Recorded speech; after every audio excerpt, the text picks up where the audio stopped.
Hindi pinalampas ng ilan sa mga kababayan natin sa Paris, France na masilayan ng pagpapailaw sa pinakamahabang Christmas lights sa lungsod. Itinuturing din bilang isang senyales ng bagong pag-asa sa laban kontra COVID-19 pandemic ng Paris ang pagpapailaw sa Christmas lights. May ulat si Dick Villanueva.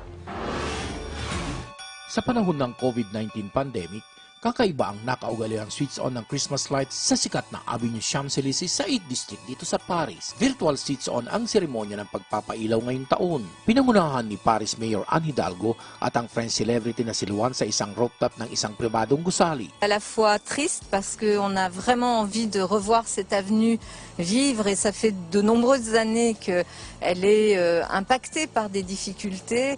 Mais aujourd'hui, je veux penser vraiment à l'avenir, aux jours qui viennent, à ces belles lumières, à ce signal, parce que c'est aussi un signal de fête, de joie de vivre qu'on veut. Nasa 15,000 ang nag-subscribe sa live streaming upang mapanood ang pagpapailaw na mas mababa ikumpara sa mga nanood noong nakaraang taon na umabot sa 70,000. Sa kabila ng pagpapatupad ng second lockdown dulot ng COVID-19 pandemic, hindi pa rin napigilan na magningning ang spirit of Christmas dito sa Paris. Ang LED Christmas lights ay nakapalamuti sa 400 puno na nakahanay sa 2.5 kilometers na avenue mula Place Etoile hanggang Place de la Concorde na magniningning ganap na alas 5 ng hapon hanggang alas 2 ng umaga simula November 22 hanggang January 6, 2021.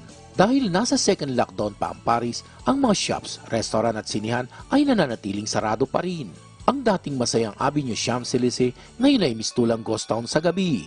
Gayun din ang mga commercial center, tanging ang mga Christmas display lamang ang bukas para sa mga nagdadaang lokal na mamamayang Pranse at ibang lahi. Ilan sa mga kababayan natin ang namasyal, subalit nila, maging ang ningning at kulay ng mga Christmas lights ay sumasabay din sa lungkot na nararanasan ng lahat dulot ng COVID-19 pandemic. Sa pamilya namin sa Pilipinas, maligayang Pasko at manigong bagong taon!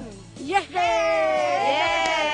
Ang spirit ng Christmas sa akin ay masaya pero malungkot dahil malayo ako sa aking mga pamilya at ang mga natamaan ng bagyo doon ay magdasal lang tayo. Huwag nating kalimutan ng humingi ng tulong sa Panginoon. Normally, every year, magandang feeling ng Pasko rito dahil masasaya ang tao, marami tao. Pero this time, it's an exceptional kasi rito, lockdown. Nag-try lang kami pumunta rito sa Champs-Élysées to see the light pero wala pa rin feeling kasi parang lonely kasi hindi ka rin makauwi. Mula rito sa Paris, France, Dick Villanueva para sa Bayan.